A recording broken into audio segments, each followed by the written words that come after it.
حياة أم مش مثالية، والنهاردة هقولك ازاي بنمي مهارات بنتي من بعد سن السنة.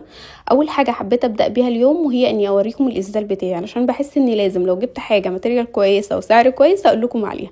الإسدال مظبوط وطويل والطرحة بتاعته حلوة قوي، وكمان مشكلتي مع الإسدالات إن الطرح بتبقى قصيرة. ده بقى الطرحة بتاعته حلوة قوي، حسيت إن أنا عايزة أخرج بيه من كتر حلاوته. بعدها بقى عملت لنفسي فطار كان نفسي فيه، وهو البانكيك والنسكافيه. فطرت وصليت الظهر، وكل ما الاقي نفسي هقصر في العبادات اقول لنفسي كوني زوجة كويسة او ام كويسة، ملوش لازمة لو مقصرة في الصلاة. بعدها دخلت بقى شطبت المطبخ وقطعت اللولي فاكهة وشغلت لها اصوات الحيوانات، لانها دلوقتي بتسمع وتقلد الاصوات. ده الوقت المناسب بقى عشان نعلمهم اصوات الحيوانات، وكمان عشان اعرف اخد شوية وقت لنفسي جبت كتب، ودي اكتر حاجة انا بحبها وهي الكتب. بحس نفسي كده بفصل، الطباعة بتاعتها كويسة قوي والغلاف كمان. وجبت كمان النوت بوك، لان انا حتى لما بكتب الحاجة على الموبايل ما بتشجعش زي لما بكتبها في نوت بوك.